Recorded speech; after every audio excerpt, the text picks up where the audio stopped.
mediação e a cultura de paz são os temas do Saber Direito desta semana. Entenda como funcionam a resolução adequada de disputas e a mediação de conflitos. As aulas são com a professora Ludmila Stigert.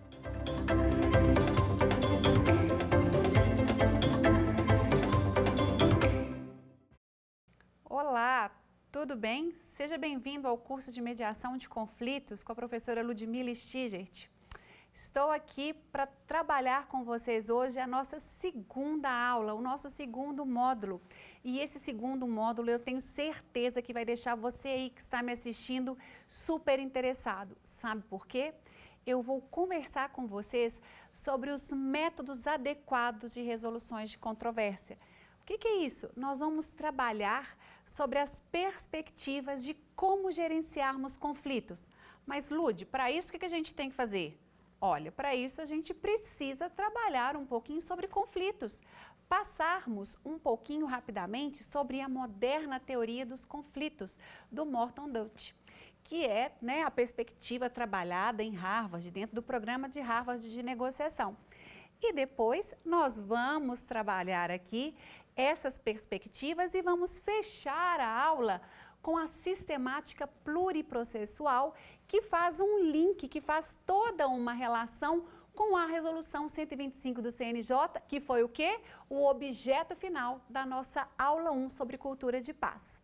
Bem, partindo disso, eu quero começar a nossa aula. Eu quero saber se você está animado a vir comigo pensarmos sobre conflitos. Tema complexo, não é? Eu acho esse tema muito desafiador para mim, professora, quando estou ministrando cursos de formação de mediadores judiciais. Porque os conflitos, dentro de um paradigma anterior, eles eram encarados como algo negativo. E se eu encaro os conflitos como algo negativo, o que vai acontecer, gente? Eu vou calar-me, eu vou negar a existência dele, colocar debaixo do tapete, eu vou ceder diante da situação ou eu vou combater. E aí, sabe o que eu estou dizendo? Que essas três posturas, esses três Cs, calar, combater e ceder, ou calar, ceder e combater, nenhum desses três Cs devem ser utilizados. Se você quer utilizar, tudo bem, mas eu estou aqui para gerar movimentos reflexivos em você. Então, entra nesse movimento comigo e vamos pensar que conflitos são históricos, que conflitos fazem parte da historicidade do sujeito constitucional.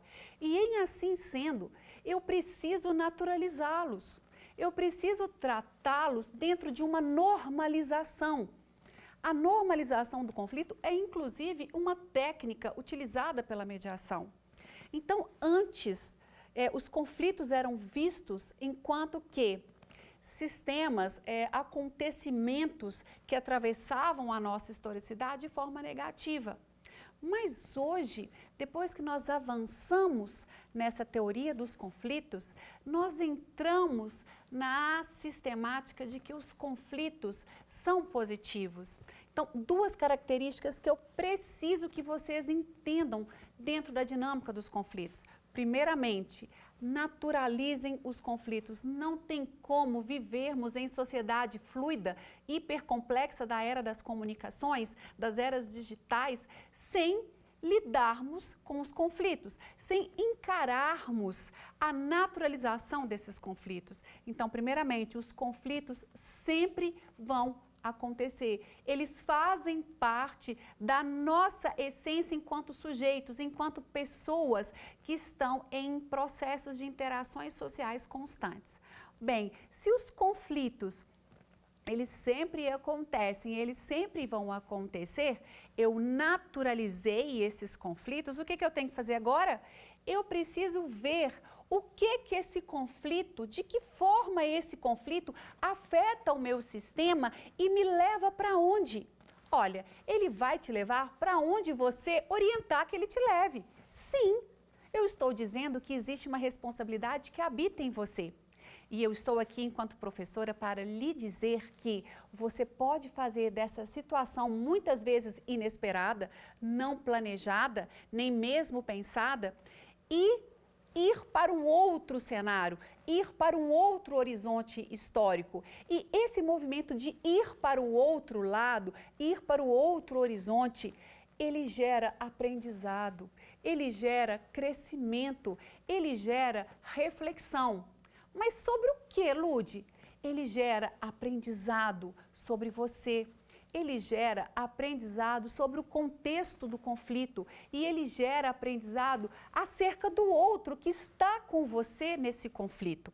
E eu vou me ater aqui, meus alunos, à perspectiva dos conflitos intersubjetivos, porque os conflitos intrapsíquicos, esses vocês vão tratar com seus analistas, com seus psiquiatras e com seus terapeutas. Mas os interpessoais, eles podem e devem ser gerenciados no âmbito da mediação de conflitos. E é desses conflitos que eu quero trazer para vocês. Vocês lembram da aula passada, quando eu trouxe a perspectiva de uma comunicação construtiva? É a partir dessa comunicação construtiva que nós vamos começar a gerenciar os conflitos, uma vez que a maioria dos conflitos vão acontecer por falhas comunicacionais. Então, lembrem, nós precisamos desenvolver habilidades e competências comunicacionais, porque a ausência da escuta gera ruídos que geram maus entendidos que dão origem aos conflitos. E aí acontece o conflito. Eu vou negar que ele existe? Eu vou calar? Eu vou ceder ou eu vou combater? Bem, esses 3 Cs vão fazer com que vocês gastem muita energia. Somos sistêmicos, não podemos negar a física quântica, não podemos negar que temos energia dentro do núcleo das nossas células. Então, não podemos negar que quando estamos em um conflito, nós estamos fazendo o quê? Nós estamos gastando energia. Então, de que forma você pode gastar energia a seu favor, aprendendo, crescendo, refletindo e indo para outro horizonte histórico? E aqui, eu com muito orgulho vou falar de uma profetisa do gerenciamento dos conflitos, que é Mary Parker Follett, que na década de 30, já nos trouxe uma outra perspectiva da gestão que não era nem ceder, nem calar, nem combater. Então, sabe a perspectiva harvardiana que eu trouxe para vocês? Bebe lá da fonte da Mary Parker Follett. Por isso que ela é conhecida como a profetisa do gerenciamento dos conflitos. E o que a Mary traz que me deixa tão orgulhosa de falar aqui?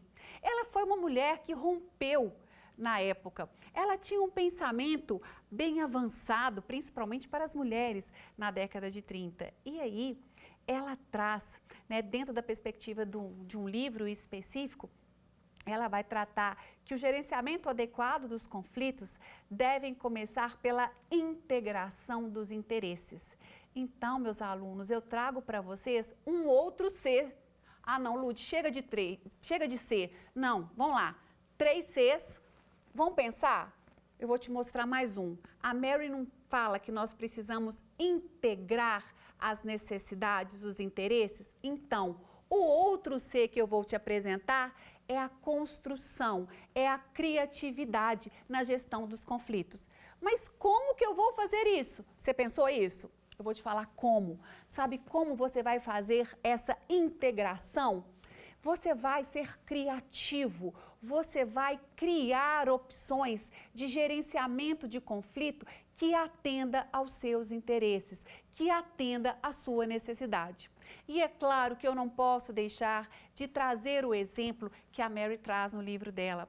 Ela traz o exemplo de 2 alunos que estavam na biblioteca.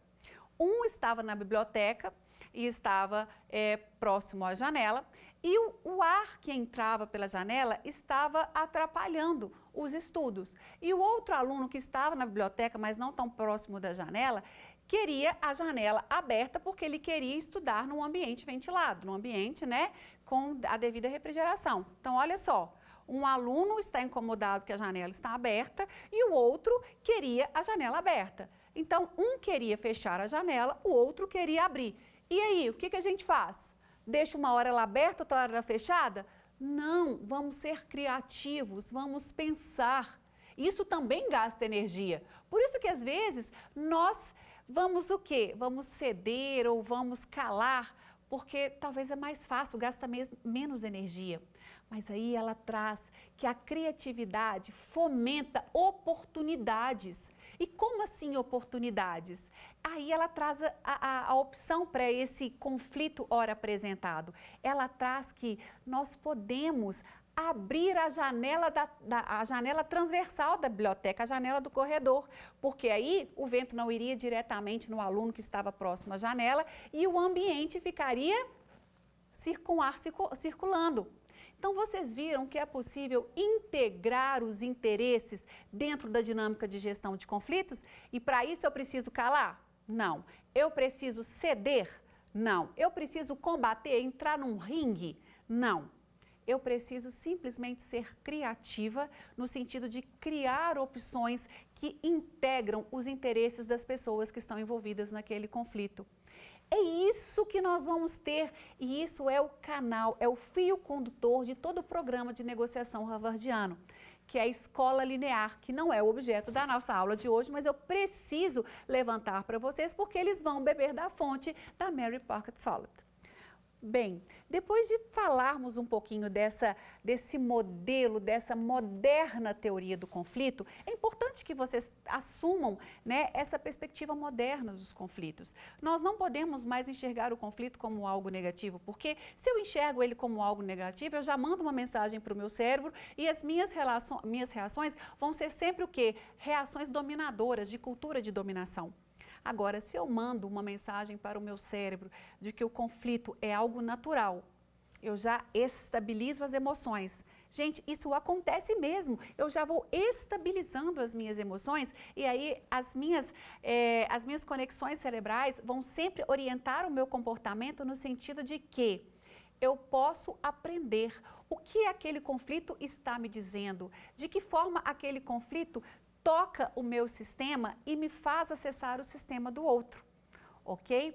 Bem, feitas essas considerações iniciais sobre os conflitos, que é muito importante, né, que linka muito com a teoria da comunicação, né, uma vez que o conflito que me dava todas aquelas emoções de valência negativa, quando eu naturalizo, eu já estabilizo as emoções e sentimentos já começam a fluir de uma forma mais estabilizada.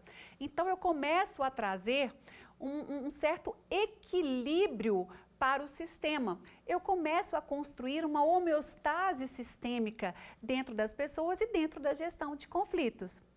Bem, se eu trouxe essa perspectiva dos conflitos, se eu já lhes apresentei na aula anterior a comunicação, né, mais especificamente a comunicação não violenta, nós precisamos entender agora de que forma nós podemos, né, gerenciar esses conflitos de forma integrativa. E é por isso que eu tenho aqui esse slide para vocês, que é o slide que eu utilizo dentro do material disponibilizado pelo CNJ para formarmos mediadores judiciais. Então, enquanto professora que ministra processos de formação de mediadores judiciais, eu utilizo o material que o CNJ me disponibiliza.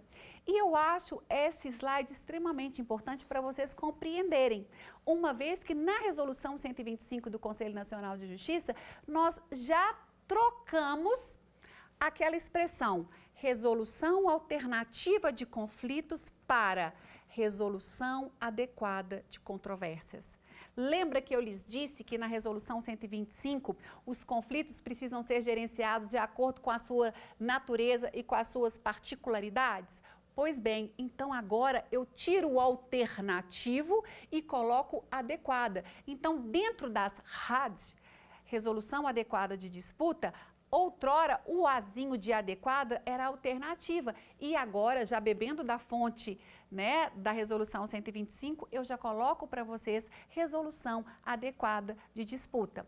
Já passeamos pela moderna teoria dos conflitos, já passamos pela teoria da comunicação, especificamente dentro do recorte da comunicação não violenta, que também é uma técnica utilizada pela mediação de conflitos.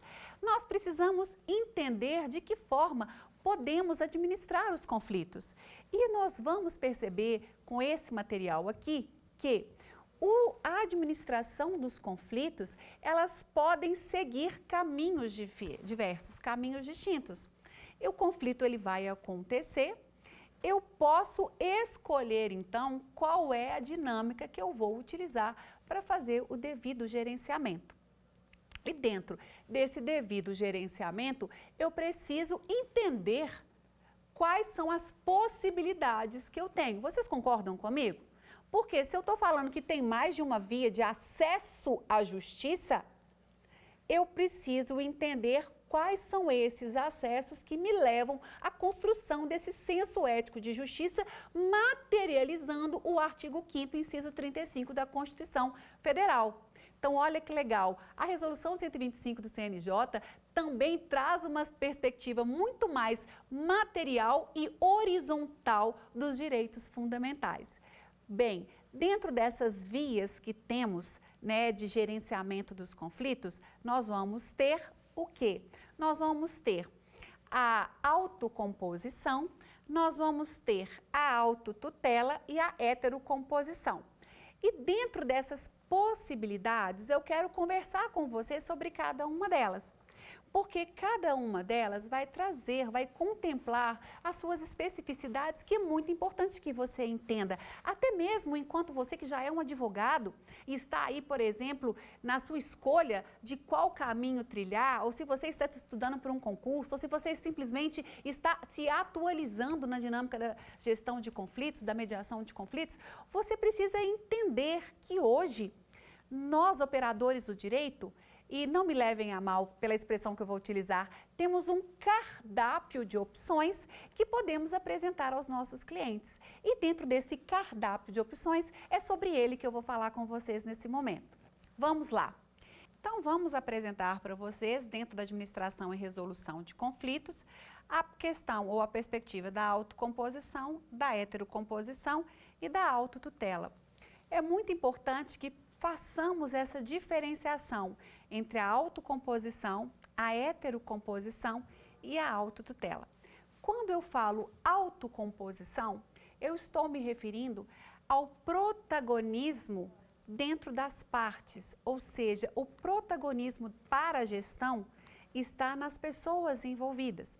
E dentro dessa autocomposição, nós temos que ela pode se manifestar de forma direta através da negociação ou ela pode se manifestar de forma indireta através da conciliação e da mediação. Então, nós temos o quê? Dentro da perspectiva da autocomposição, quer dizer, as próprias pessoas vão trabalhar no sentido de gerenciarem os seus conflitos sem a interferência, né, do Estado, do Poder Judiciário. E aí eu posso negociar de forma simples, eu e o outro diretamente, ou eu posso ter um terceiro que vai fazer essa intermediação minha com o outro, no sentido de quê? No sentido de conduzir o processo negocial. Então, quando eu falo que a negociação pode ser uma negociação direta, que é negociação pura e simples, ou ela pode ser uma negociação indireta, quando eu tenho, então, a conciliação e a mediação. É muito importante que você se atenha a uma perspectiva de que tanto a conciliação quanto a mediação são processos negociais indiretos. Por quê? São realizados por terceiros imparciais, sem poder decisório, sem interesse no deslinde da causa, mas que vão ajudar na construção de consensos. Então, dentro dessa perspectiva da autocomposição, nós vamos trabalhar com os interesses. Nós não vamos ficar só na superfície ali da lide sociológica, perdão, da lide processual. Nós vamos trabalhar a perspectiva, sim, da lide processual, mas também nós vamos afundar um pouquinho a entrar nos liames da lide sociológica, onde tem os sentimentos e as necessidades e os interesses, né, que estão ali a legitimar aqueles sentimentos e aquelas emoções. Então, dentro da autocomposição, nós temos o quê? Os interesses, guardem isso. A perspectiva da autocomposição trabalha o cenário dos interesses. todo o processo autocompositivo vai movimentar-se no sentido dos interesses, ou seja, essa tomada de decisão pelas partes vai buscar o atendimento dos interesses dos envolvidos. E quem vai conduzir? Eles mesmos ou um terceiro imparcial e sem poder decisório que vai fazer essa gestão, que é o negociador indireto, mediador ou conciliador. Então, nós temos aqui, né, esse primeiro quadrinho amarelo, onde eu lhes apresento o cenário da autocomposição. Em azul agora, eu vou ter o cenário da heterocomposição. A heterocomposição, ele não vai trabalhar com os interesses, ela já vai trabalhar com fatos e direitos. Então, dentro da heterocomposição, o que nós temos dentro da heterocomposição? Nós temos os procedimentos administrativos, nós vamos ter os procedimentos judiciais e os procedimentos arbitrais. Ou seja, dentro da heterocomposição, ou seja, gestão do conflito feito por um terceiro alheio, terceiro de fora, ele tem poder decisório. Esse terceiro aqui tem poder decisório, diferente do terceiro da autocomposição indireta, que é o mediador e o conciliador. Aqui eu tenho um terceiro que vai decidir em cima de fatos e direitos, que vai dar uma decisão adjudicada, que vai colocar um ponto final naquele processo, não necessariamente aquele conflito. Ok? Então, nós precisamos ver a diferenciação no sentido de que a abrangência não é dos interesses, a abrangência é de fatos e de direito. O terceiro vai julgar o conflito no sentido de que há um vencido e um vencedor. Então, eu estou na perspectiva de um ganha-perde, enquanto na autocomposição eu estou na perspectiva de um ganha-ganha. Então, quando eu falo um procedimento administrativo, eu posso pensar em um processo administrativo junto à Receita Federal, junto a uma repartição pública, ok? Onde vocês vão trabalhar um determinado conflito que vai ser julgado e apreciado por quem de direito tiver a competência. Ficou claro para vocês a diferença da autocomposição para a heterocomposição? Espero que tenha ficado. Espero que vocês já estejam desenhando mentalmente interesses, fatos e direito para que possamos chegar na autotutela. E eu costumo até brincar com os meus alunos no sentido de que nós temos dentro de nós um lado que quando ele é acionado, seja pelo outro ou pelo contexto, a autotutela começa a falar em nós, né? O desejo pela autotutela começa a manifestar sintomas em nós através de emoções e de sentimentos de valência negativa. Pois bem, dentro dessa perspectiva da autotutela, ela pode acontecer de forma violenta ou de forma não violenta. E o que vai ser a autotutela? Quando eu mesma vou resolver sozinha o meu conflito. Eu vou dar conta de gerenciar aquela situação, eu sozinha. Só que eu posso gerenciá-la utilizando da violência ou da não violência. Isso vai depender do quê?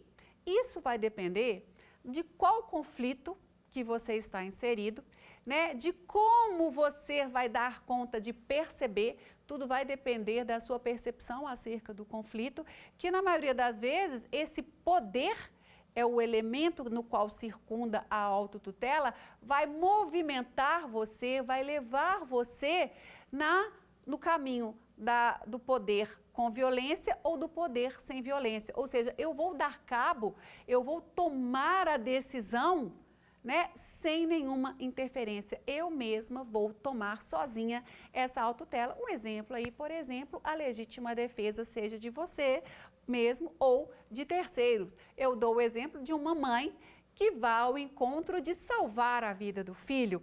Nós não vamos ter nem tempo de processamentos mentais se eu vou usar a violência ou não. Eu vou simplesmente querer salvar a vida do meu filho a qualquer preço e a qualquer custo.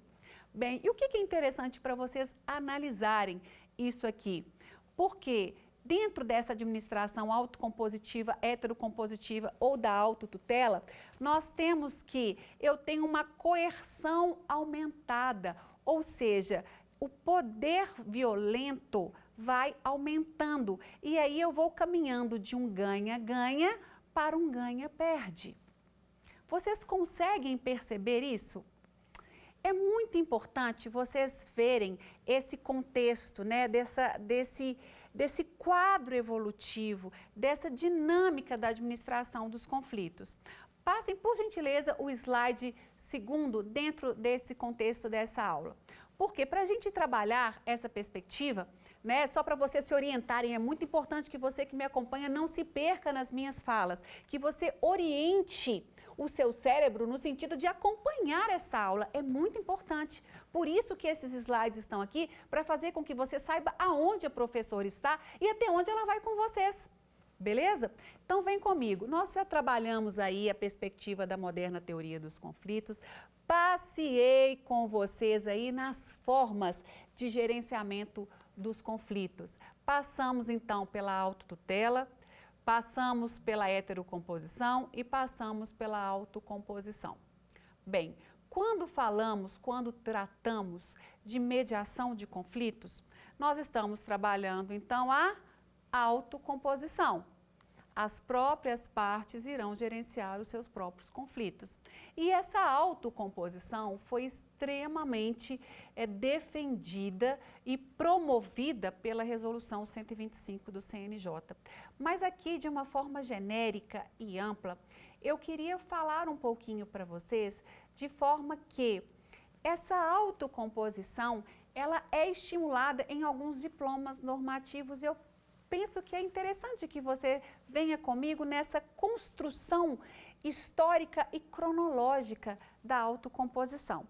Quando a gente pensa de autocomposição, a gente pode remontar, sabe aonde? A nossa Constituição Imperial de 1824.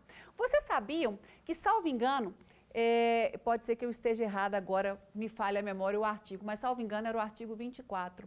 Falava da conciliação, da necessidade de, antes de entrarmos com um processo, de ajuizarmos uma ação, nós teríamos que tentar a conciliação. Olha que legal! Século XIX, nós já estávamos trabalhando a perspectiva de uma conciliação. Depois nós vamos avançando constitucionalmente, vamos fazer um pulo, um salto peristáltico, e já chegamos de 1824 a 1988. A Constituição de 1988, inaugurando aí a construção de um Estado que se diz democrático e de direito. Essa democracia que está a todo momento concorrendo com a soberania popular. Bem, nesse cenário democrático procedimental, nós temos também, né, o fomento pela autocomposição. Como eu já lhes disse, através do nosso artigo 1º, através do nosso artigo 4º, bem como da sistemática, eu gosto de usar muito essa expressão, sabe, pessoal? Sistemática dos direitos fundamentais, porque isso já leva vocês a refletirem que existe um sistema de direitos fundamentais. E é assim que você precisa entender e compreender os direitos humanos. Então, dentro dessa sistemática de direitos humanos, nós também estamos fomentando tanto a pacificação social quanto a conciliação, o consensualismo. Acho que é melhor, acho que fica mais adequado usar consensualismo, construção de consensos, pacificação social. E a Constituição traz isso em 1988.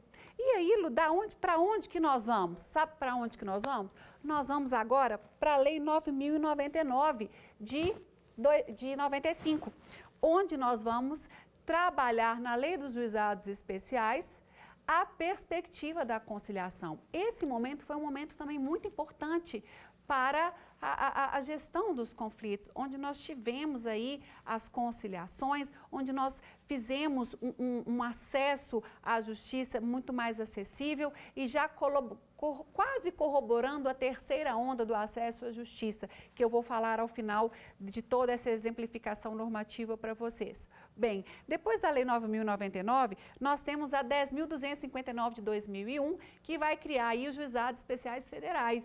Nela também, nós temos a perspectiva da conciliação muito bem aflorada. Depois, para onde que nós vamos? Para a Resolução 125 do Conselho Nacional de Justiça, que nós já vimos na aula passada, que traz todo esse cerne, que traz esse pilar estruturante da construção da política judiciária nacional de tratamento adequado de conflitos. Depois da Resolução 125, para onde que nós vamos? Nós vamos para o Código de Processo Civil de 2015, a Lei 13.105 de 2005. E depois da Lei 13.105 de 2015, nós vamos para onde? Para a Lei de Mediação, que é uma lei especial que regulamenta a mediação entre particulares, bem como a autocomposição no âmbito da administração pública. Bem, vocês conseguem ver toda essa manifestação, todo esse caminhar, todo esse movimento no sentido de construção?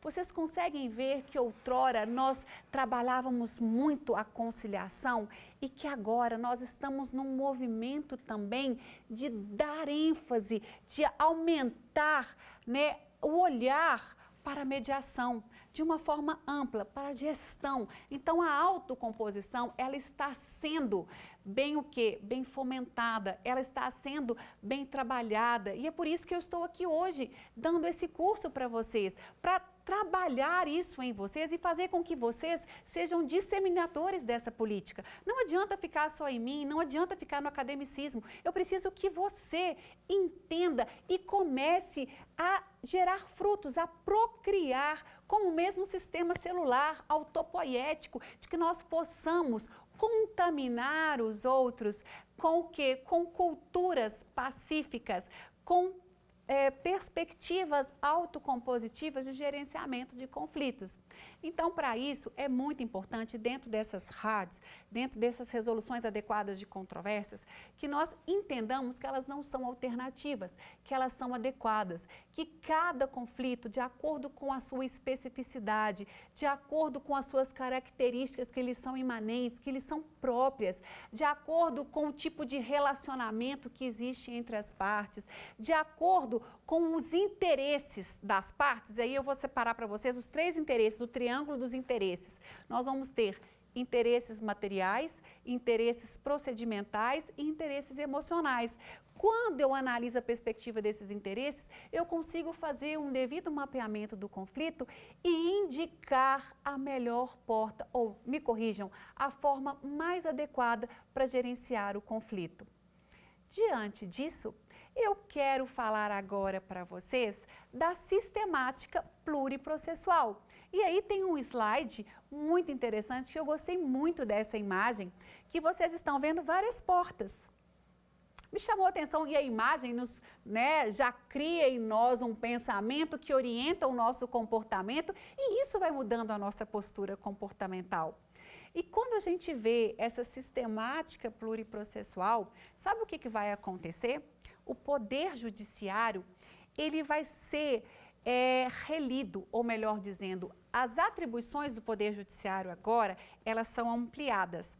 Antes, outrora, o Poder Judiciário era visto como aquele poder que julgava os conflitos, correto?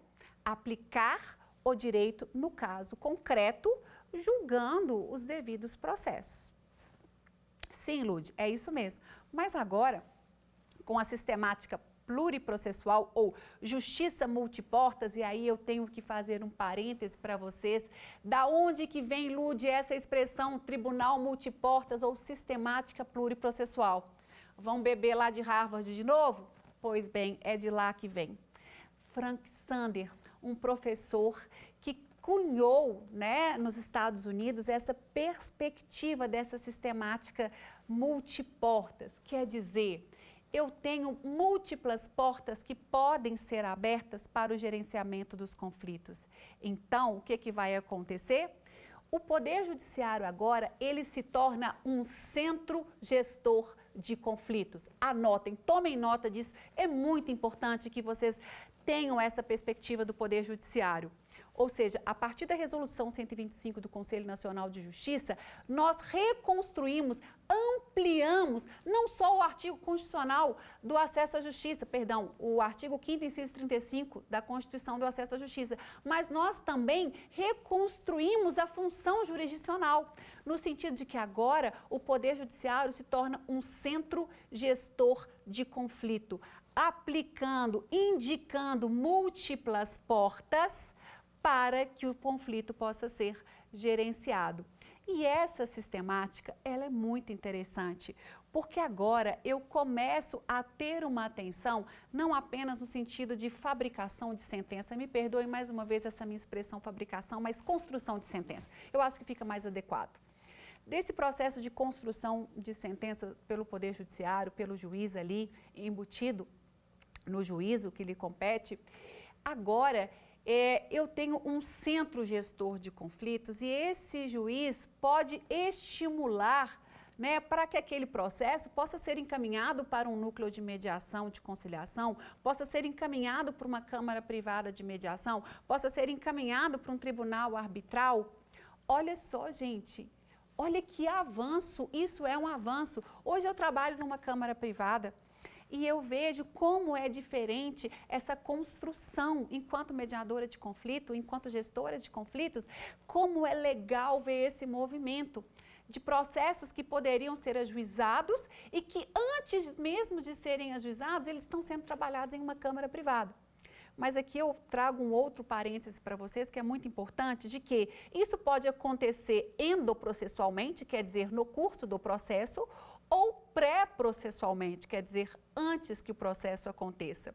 O que eu lhes dou de dica, e eu gosto sempre de trazer uma aula com muitas dicas para você que está aí me assistindo, que o interessante é nós fazermos um mapeamento adequado. Não diagnóstico, tá, pessoal? Eu acho que quem faz diagnóstico aí, nós podemos deixar isso mais para a medicina e não para nós que somos de ciências sociais. Nós, através das nossas percepções, nós precisamos entender quais são as necessidades daquelas pessoas que estão nos procurando e, enquanto operadores do direito, devemos apresentar essas portas às pessoas e apresentar a essas pessoas aquela porta que melhor possa satisfazer as suas necessidades e os seus interesses. Em assim, o judiciário se torna esse centro gestor. Os advogados mudam de postura, os defensores públicos mudam de postura, os promotores mudam de postura, a sociedade civil muda de postura. O que é isso? Nós estamos disseminando essa cultura, não apenas dentro do Poder Judiciário, mas também fora dele, porque eu tenho que ter uma complementaridade entre Poder Judiciário e sociedade civil, senão não vai funcionar. Senão eu vou ficar cada vez construindo sentença, sentença, sentença e eu vou ter espirais destrutivas de conflito e não estabilização sistêmica e harmoniosa. Porque quando eu tenho uma sentença que não atenda às necessidades, que não atende às necessidades dos envolvidos, sabe o que vai acontecer? Ele vai distribuir uma nova ação. E aí o judiciário, que já tem um número quantitativo bem grande de processos, já passamos dos 100 milhões de processos, já tem um tempo, vai ter mais um processo. Então, nós precisamos ser inteligentes e nós precisamos evitar essa judicialização quando ela é possível, quando o gerenciamento é possível de ser feito dentro, né, de câmaras privadas, pré-processualmente e, às vezes, pessoal, até mesmo no âmbito dos sejusques. Vocês sabiam que o sejusque tem um núcleo pré-processual que eu trouxe para vocês? Então, nós podemos, antes de distribuir um processo, tentarmos a autocomposição no núcleo pré-processual dos sejusques ou nos PAPRES, postos de atendimento pré-processuais, que o sejusque, que o tribunal daquele estado firma com instituições, com universidades para criarem PAPRES. Por exemplo, temos PAPRES hoje dentro de PROCONs, temos PAPRES hoje dentro de imobiliárias, dentro de cartórios, dentro de câmaras municipais, dentro de assembleias legislativas, que são braços dos sejusques que não estão dentro da estrutura física sejusque, mas que realizam mediações e conciliações pré-processuais. Vocês viram quantos avanços? Vocês viram a aproximação que está tendo do Estado com a sociedade civil na construção desse senso ético de justiça? Porque justiça nada mais é do que um valor. E esse valor, ele é densificado e materializado no âmbito subjetivo de cada um. Então, quando eu dou para esse sujeito o poder de decidir o de-end, o final da sua história, eu estou fazendo muitas coisas para esse sujeito constitucional. Na verdade, eu estou transformando esse sujeito em um sujeito realmente constitucional, usando aí a perspectiva do Michael Rosenberg. Não, do troquei do Rosenberg, não, do outro Michael que trabalha a identidade do sujeito constitucional dentro da teoria da filosofia política e da teoria da Constituição. Muito nome na cabeça da gente, né? Às vezes a gente se perde, e isso acontece mesmo, gente. Às vezes a gente se perde com nomes e datas, e aí a gente continua seguindo, porque o estudo não pode parar.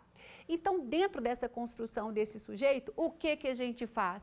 A gente está empoderando as pessoas, nós estamos trabalhando uma democracia efetivamente procedimental, nós estamos materializando a soberania popular e nós estamos calcando os pilares de um Estado que se diz democrático e de direito, que se arrima na perspectiva dos direitos humanos e em uma necessária abertura discursiva para a construção de processos públicos de tomada de decisão. Então, vocês estão vendo que dentro dessas resoluções adequadas de conflitos, eu estou trabalhando aí uma soberania e uma democracia procedimental. Bem, eu acho que eu já falei demais e eu acho que agora nós podemos entrar em uma aplicação prática disso tudo que eu trouxe para vocês. O que vocês acham? Será que nós podemos entrar agora nas questões, nos nossos quiz? Para que a gente possa ver se ficou claro para você essa perspectiva que eu lhes trouxe na aula de hoje? Vão comigo? Vamos lá? Então vamos para o quiz? Dentre os métodos alternativos de resolução de conflitos estão a conciliação e a mediação. Uma diferença entre ambos é que, antes de entrarmos nas assertivas, eu quero fazer uma consideração. Vocês estão percebendo que a temática aqui, ó, que eles ainda usam alternativos? Ah, professora, você falou comigo que era adequado. Sim, mas vocês ainda vão encontrar em questões de concursos a expressão alternativos, beleza? Correto? Então, onde está aqui alternativos, vocês leiam adequados, mas podem ser que até nas questões recentes, até mesmo desse ano, de questões de concurso, eles continuam usando a expressão alternativas, expressões alternativas. Então, aqui o que a questão está pedindo? Está pedindo para você diferenciar mediação de conciliação. E é até muito importante que eu faça esse parêntese para vocês, uma vez que eu lhes disse que dentro da autocomposição indireta, nós temos a mediação e a conciliação. E o que vai diferenciar os dois? Eu tenho isso no Código de Processo Civil e não tenho isso na Lei de Mediação. Porque a lei de mediação não faz essa diferenciação, tratando tudo de uma forma macro como mediação, e o Código de Processo Civil já vai trazer no artigo 166 uma diferenciação entre conciliação e mediação a partir da postura do mediador e do conciliador. Então, quem é o mediador e quem é o conciliador? Então, eu vou dar uma dica para você conseguir resolver essa questão antes de ler as assertivas. O conciliador é um terceiro imparcial e sem poder decisório que vai atuar em conflitos onde não haverá relações continuadas no tempo e no espaço, podendo intervir de forma ativa, inclusive apresentando propostas. Vocês concordam comigo, então, que esse conciliador tem uma postura mais avaliativa e mais ativa diante da gestão de conflitos. Em contrapartida, o mediador é o terceiro imparcial e sem poder decisório que vai atuar no sentido de facilitar a comunicação entre os envolvidos, principalmente quando o conflito tiver no meio, tiver calcado em uma relação continuada no tempo e no espaço. Bem, esse terceiro mediador já vai ter uma postura mais facilitativa e mais passiva, não podendo apresentar sugestões. Dica aí que tem muita questão que cai, que é cobrando essa diferenciação de conciliação para mediação. E ressaltando que o CPC utiliza essa diferenciação a partir da postura do terceiro conciliador e do terceiro mediador. Então, agora vamos ler as assertivas. Ok. Letra A, né? Uma diferença entre ambos é que a conciliação visa o acordo para dar evolução à demanda, caminhando para as sessões de conciliação seguintes. Será que é isso que nós vamos ter? Visa o acordo para dar evolução à demanda, caminhando para as sessões de conciliações seguintes. B, não pode ser muito rápida, pois requer o conhecimento da inter-relação das partes em conflito. C, depende de que o conciliador nunca apresente sugestões para não influenciar as partes no acordo. D, conta com habilidades do conciliador em apresentar sugestões impositivas ou vinculativas. Letra E, busca um acordo de forma imediata para pôr fim à controvérsia ou ao processo judicial. Vamos trabalhar cada uma delas? Letra A, visa o acordo para dar evolução à demanda. Para dar evolução, visa o acordo para dar evolução à demanda. Vocês estão conseguindo ver um raciocínio aí?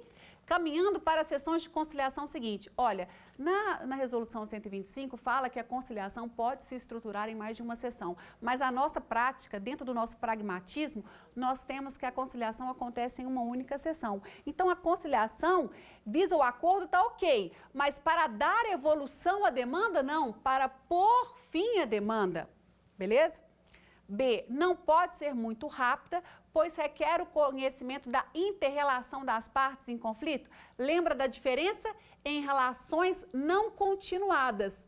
A conciliação, ela não vai desenvolver a lide sociológica como a mediação. A conciliação, ela é mais sintética, ela é mais rasa, tá bom? A mediação, ela já é mais profunda, ela começa pela lide sociológica para chegar na lide processual. Então, também não é a letra B. O conciliador não vai trabalhar essa inter-relação das partes. Isso é feito na mediação. C, depende que o conciliador nunca apresente sugestões. Eu trouxe para vocês que o conciliador tem uma postura avaliativa. E, entendo uma postura avaliativa, ele pode apresentar sugestões.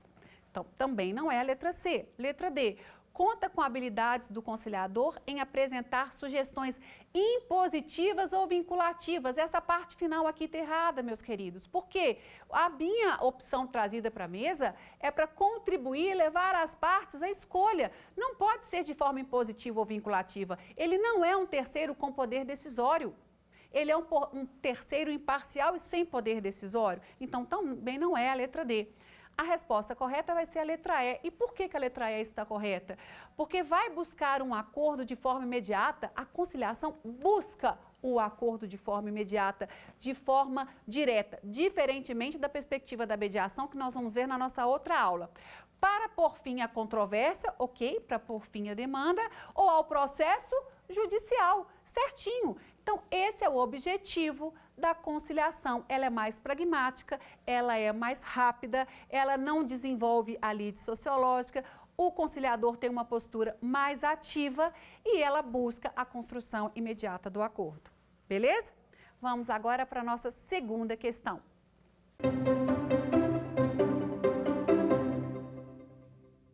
Dadas as afirmativas sobre a negociação e a gestão de conflitos, responda. Então, vamos situar, está falando o quê? A perspectiva da negociação ampla, que é aquela realizada sem a interferência do terceiro, para a gestão de conflitos, de forma ampla. Responda. 1. A gestão de conflitos por meio da negociação, entenda aqui, negociação direta, e mediação, que é a negociação indireta, exige a participação de uma terceira pessoa que auxiliará nessa gestão.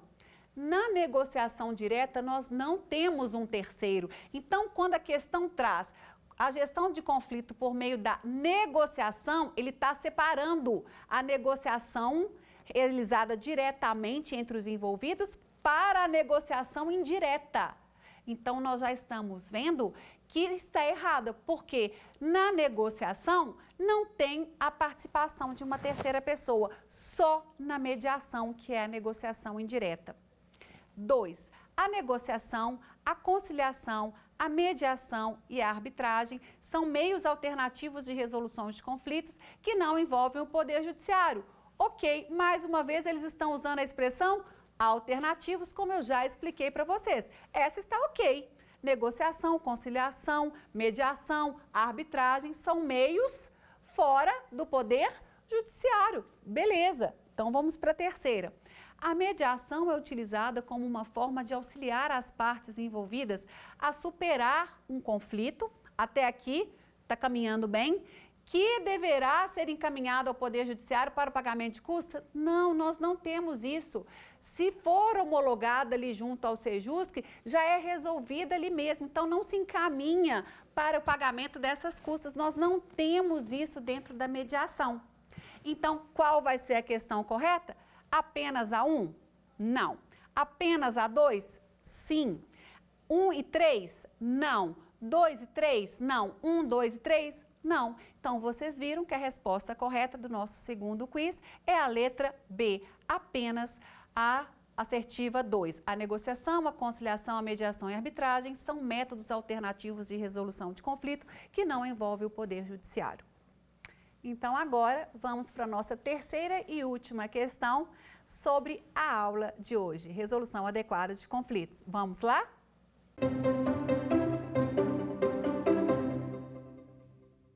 Sobre a gestão de conflitos, leia as observações a seguir e julgue-as conforme as alternativas.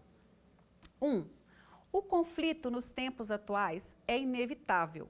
Entretanto, compreendê-lo e saber lidar com ele é fundamental para o seu sucesso pessoal e profissional. Nós trabalhamos isso aqui, não trabalhamos, pessoal? O conflito é inevitável, o conflito é um processo natural dentro das interações humanas e é uma oportunidade de um aprendizado e de um crescimento. Então, a primeira assertiva está certa. Vamos para a segunda.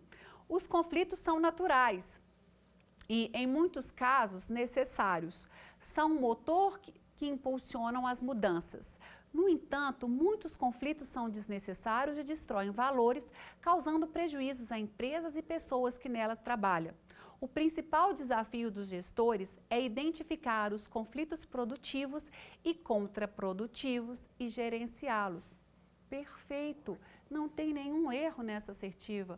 O conflito, ele é natural e nós precisamos aprender a fazer um gerenciamento adequado dos mesmos.